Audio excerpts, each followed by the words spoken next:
Show. With Flip's guests, Bobby Darin, Denise Nichols, Stanley Myron Handelman, and Flip's special guest, Roy Clark. And now, here's Flip.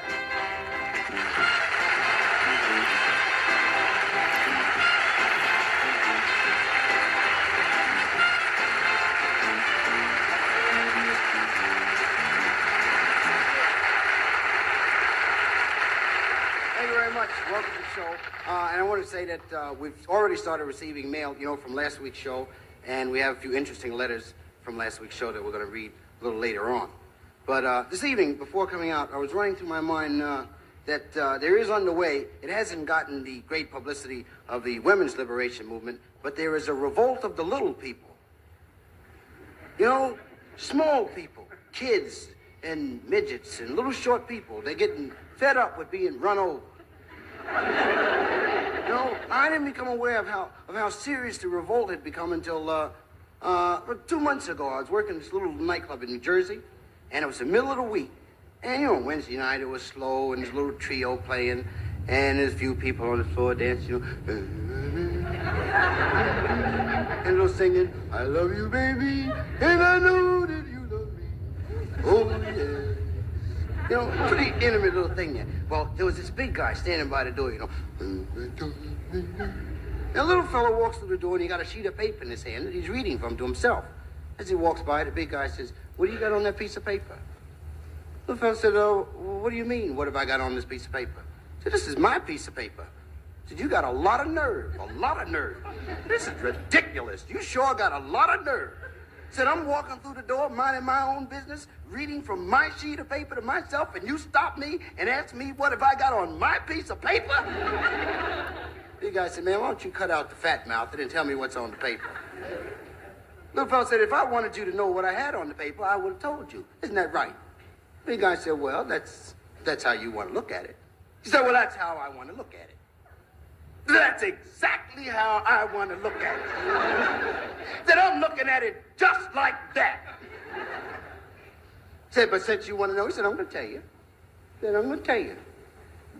Said, "For your information, on this sheet of paper is a list of the names of all the guys that I can beat."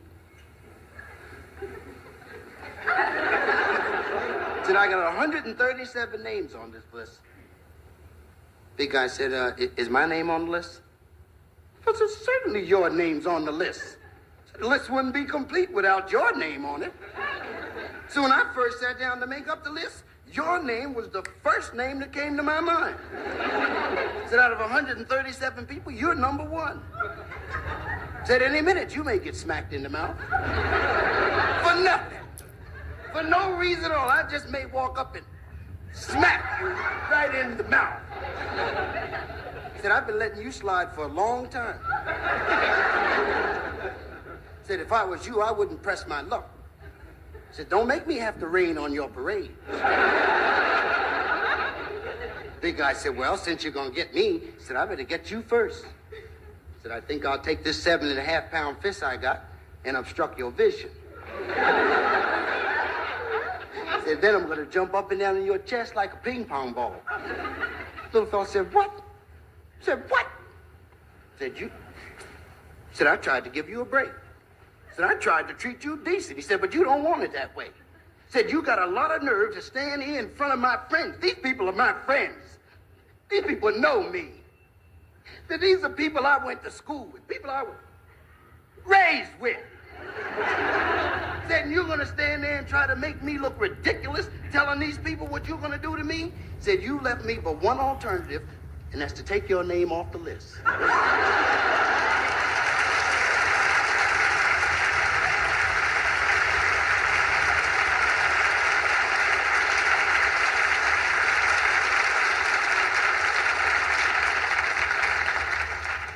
The revolt of the little people. Everyone has idols. People who inspire them and drive them on to new horizons.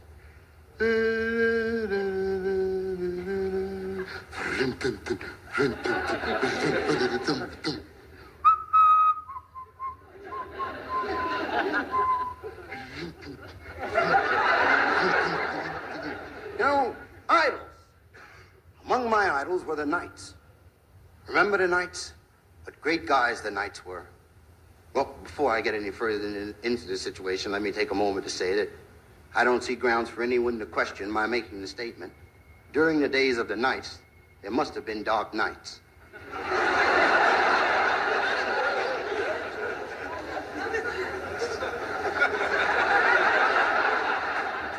Oh, now, okay. You know, the knights were great because, well, you gotta really dig abroad to fight a dragon. I like to give my concept of a rescue. One day a knight's riding down the road. And it's a princess. It's a beautiful princess. She's being attacked by a dragon. She's calling for help. She's saying, "Help! Help! I'm being attacked by a dragon. You better cut that out, dragon."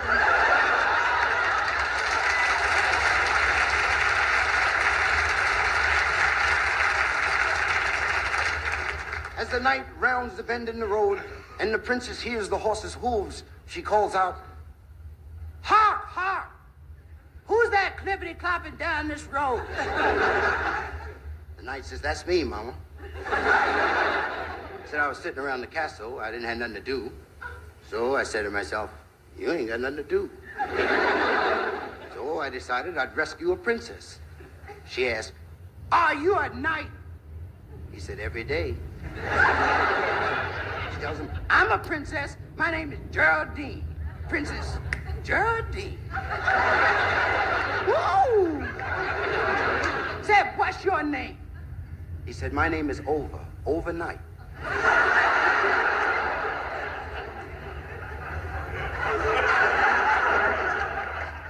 Princess asked, "Would you kill a dragon for me?"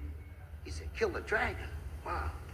He said, "I've been asked to climb a mountain, swim an ocean, and cross a desert, never to kill a dragon." He said, "Well, that depends on how big the dragon is. If he just came out of the egg, I'll do him in for you."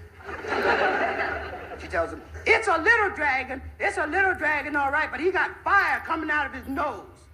Said, "First there's a hissing sound, then boom! Then that fire comes shooting out. You better get out of the way." Said, "A hissing sound, then the fire comes out." Said, "That hissing sound means it's one of those butane burning dragons." Said, "It's probably the one that got away from the chow mein company. They cook their food with dragon fire." Said, "Look, Princess," said, "why don't I rescue you tonight and kill the dragon tomorrow?" She tells him, "No, you ain't either." Said, "You're gonna kill that dragon before you get to rescue me." So the knight has his sword, you know, he's banging on the bush trying to find the dragon. The princess is helping. She wanted to help him find the dragon, you know. She's saying, "Dragon, dragon, I dare you to come out here now. I told you you're gonna get in trouble. Just going around shooting that fire on people."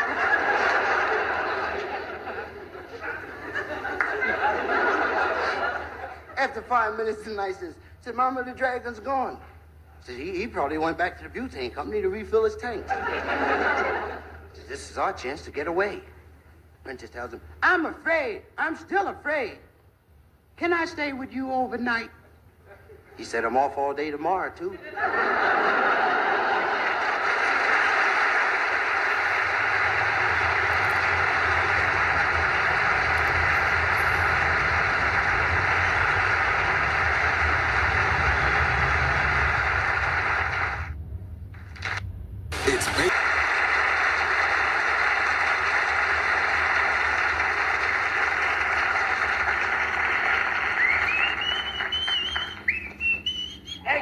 Taxi!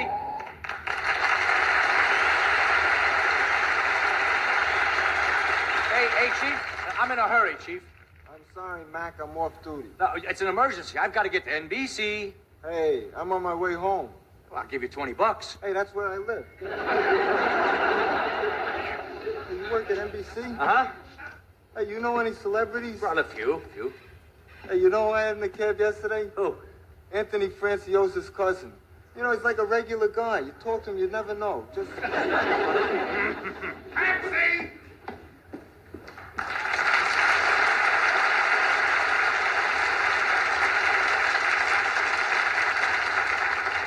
Hey, man, I'm late. I'm taken. I've got to get to NBC, man. I'm due. Hey, Bobby! Roy, come on, get in. I'll give you a lift. Hey, man, I sure appreciate this. How are you, old buddy? Hey, great. You're a lifesaver. All right. Hey, you in show business? Hey, what's the matter with you? Don't you recognize him? This is the co-star of Hee Haw. Oh, yeah, Buck Owens. Roy Clark. Roy, who? Keep your eyes on the road. Hey, don't get upset with this ding-a-ling. He didn't recognize me either. You don't know who this is? No. Mac the Knife? Hey, listen, I don't carry much cash. I just made a drop. Forget about it. Keep driving. Man, I say one thing, Bobby. I appreciate this lift. Oh, we're buddies. Same business. Everything is together. What show you doing? I'm going out to do the Flip Wilson show. Flip Wilson show? Yeah, what show you doing? Flip Wilson show. You're going to sing and play the guitar? Naturally. You? Hey, there's Walt Whitman High School, room 222, and there's one of the teachers.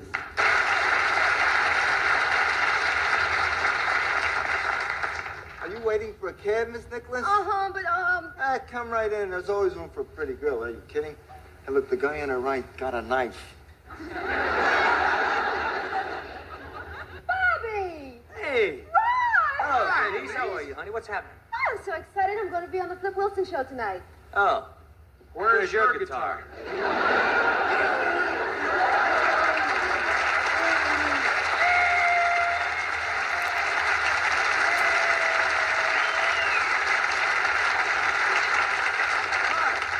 Hi, in relation to the show. Well, why don't you ride with us? Okay. Hey, what about your motorcycle? Here, I'll get it. Here, Darin, hold this with your picking hand.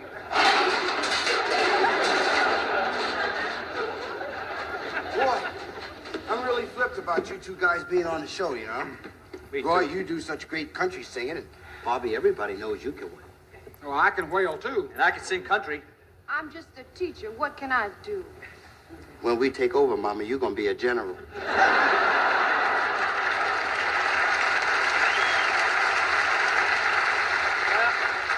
I'll tell you one thing, Flip. If Roy Clark does a solo, I do a solo. Certainly, this is an equal opportunity show.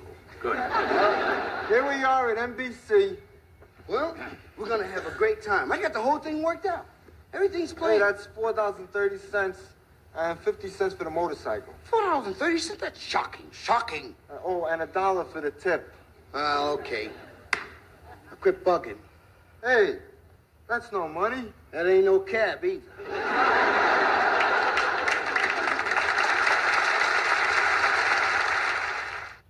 Ladies and gentlemen, Stanley Myron Handelman.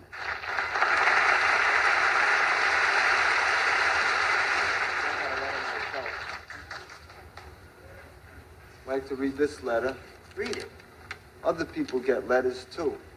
It says, Dear Stanley Myron Handelman, I am a farmer. I am 75 years young today.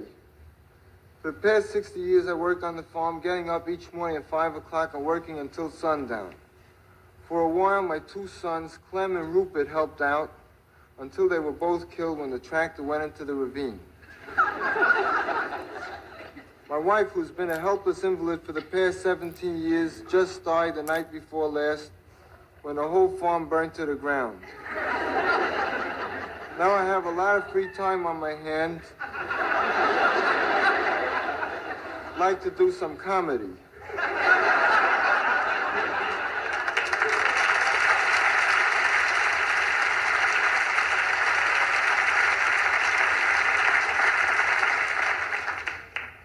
That's all right. I don't really need it. I tell you the truth, it really doesn't matter to me how well I do because I'm not going to be doing this for a living too much longer anyway. No, I wrote a couple of books, and that's what I always wanted to do was write. And I got a couple of books that I feel are going to really make a lot of money. One of them is a book of fairy tales for children. And, there's a lot of books like that around, fairy tales, but they're all based on fantasy, and it's very harmful for the children because they don't know how to deal with reality when they grow up. So my stories are all based on reality. Like one of the stories about this princess. She's in a garden, she's watering the plants, maybe picking a weed or something, And all of a sudden, a little frog hops over, and he says, listen, if you kiss me, I'm going to turn into a prince. Because you know why? I was always a prince, but a wicked witch enchanted me, and she turned me into a frog. So she picks up the frog, and she kisses the frog, and then nothing happens.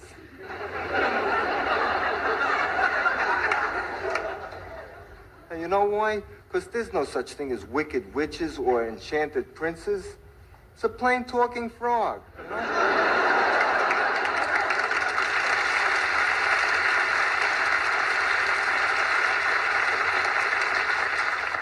That's nothing. That's just a light work. I wrote a much more serious thing, sort of a philosophical work. It's called A Physical or Metaphysical Witch. See, it's like the title is a question. Then you have to read the book to find out. And in the book, I explain that the true nature of reality isn't revealed to us through our senses, but rather through something much more deeper than that, or more basic, our very soul. Then it goes on to tell you how to get girls. You know, I'll tell you the truth, that years ago, I couldn't have written a book like this. Because I had a lot of trouble getting girls myself. No, you'd be surprised, you know, you can't tell me. I was always ashamed to ask a girl out, because I figured if she turns me down, I feel very humiliated, you know? So I hit on a good idea. I asked the most unpopular girl in the whole school to go out with me, you know, and she jumped at the class. You know, nobody ever asked her to go out. So we went out together, and then I found out why she was so unpopular. She used to carry around in a handbag a little pen that shot out tear gas. I said, why do you carry around a thing like that for? So she said, in case anybody tried to get fresh with her. I says, are you kidding? Who's gonna get fresh with you? The next thing I couldn't see. Thank you very much.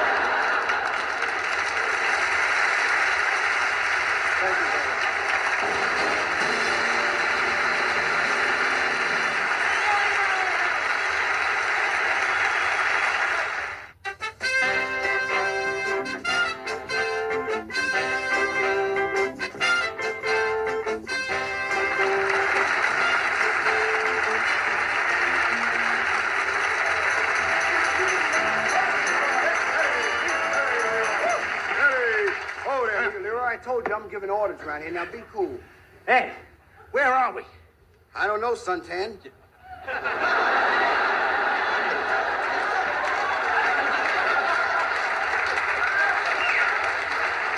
Well, what does the sign say? Well, I don't know. You know I can't read, Butch. I'll ask Leroy, the Wonder Horse. Okay. Leroy, how far are we from the next town?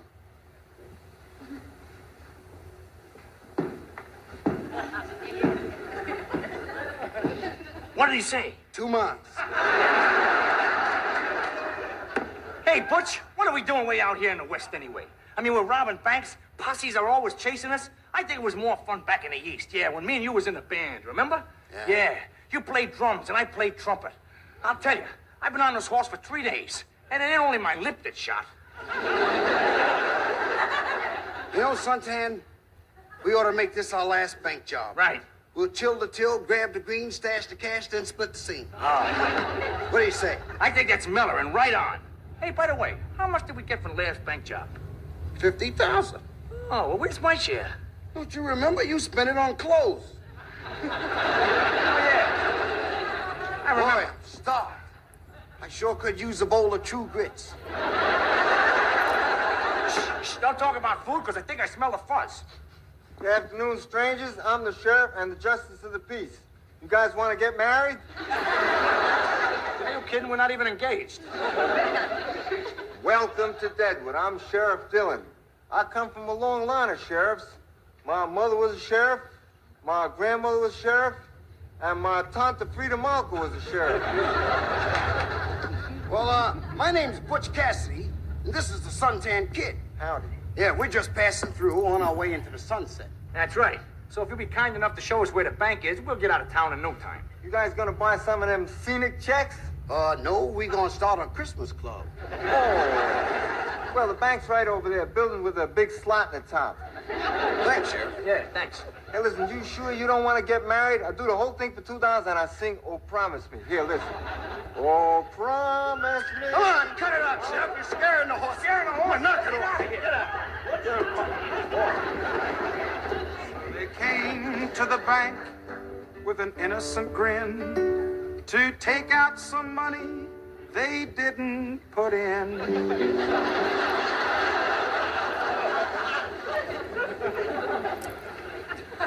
Now remember, act casual. I'll get the money. Yeah, okay, sure, Butch. But what about the getaway? Don't worry, I got the keys to the horse. You think of everything, Butch. Let's go.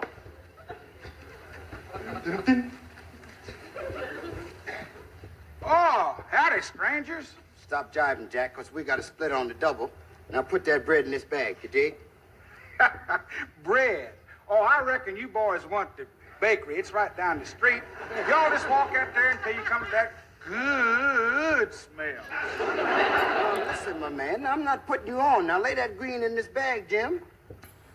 Your mouth is a-flapping like a wounded eagle, and I ain't understood a word you're saying. You boys been smoking that beef jerky? Wait a minute, Butch, wait a minute. Let me take a shot at this guy. Look here, Clyde. Hey, how'd you know my name? What my man here is trying to tell you is if you don't want me to lay you across the head, you know what I mean? Knock you upside yourself, and in addition to that, send you on a stony lonesome, then do what my main man is telling you. Pick up the Franklins and the Jeffersons and lay them in a sack. Dig it? I declare, I ain't never heard such talk in my life. Who are you anyway?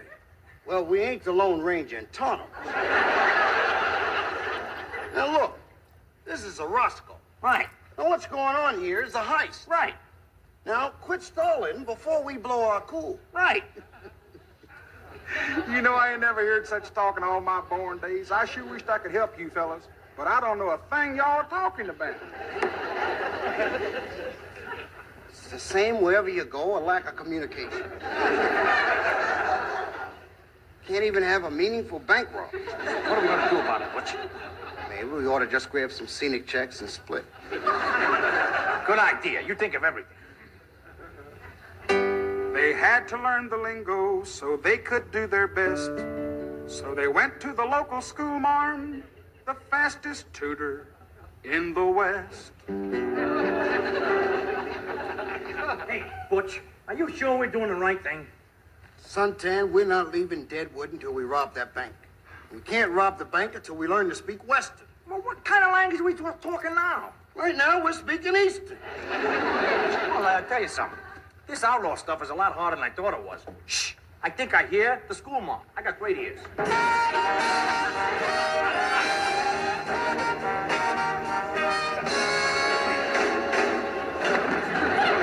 I understand you boys want to learn to speak Western lingo. Yeah, that's right there, Mama. We want to learn to rob a bank in 25 words or less. I'm glad to see you so well motivated. Now, suppose we start with the word doggy. Now, who knows what that means? Butch. Doggy. Doggy is the small dog. That's me. A doggy is a calf. Doggy. See doggy. See doggy run. Run, doggy, run. Boy, oh boy, I hope we never graduate. Now, if you boys want to speak Western, you have to learn. That means learn. You just have to know the following words. Dirty varmint, sidewinder, maverick, buzzard, and the ever-popular reach. I think they've got it. You boys really gonna rob that bank?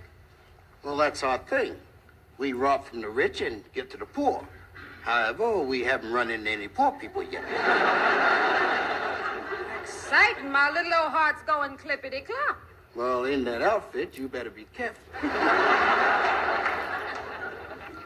Could I join your gang? I could teach you the 3 R's. Reading, writing, and robbing. Well, what do you say, Suntan? Well, I don't know. I mean, I heard word and talk going around that women was bad luck. But I am getting tired of them rumors. Come here, honey, I'm gonna show you. Oh, how they did study and how they did cram. Then came back to the bank for their final exam. All right, you buzzard. I'm a dirty varmint, And I'm a sidewinder. and she's a filly. And I reckon we got a hankering for your loot. Right. And this here's a shooting iron. See the shooting iron? The shooting iron goes bang, bang. Shoot, shooting iron, shoot. Over the bananas. Now you're talking. I don't reach for the sky, you mavericks. I went to school, too. Don't think you're fooling me with them masks. I know one of yous is the school mom. I'll never forget a hat. Hey, Butch, I told you women was bad luck. Not if they put us in the same cell. All right. Move, school mom.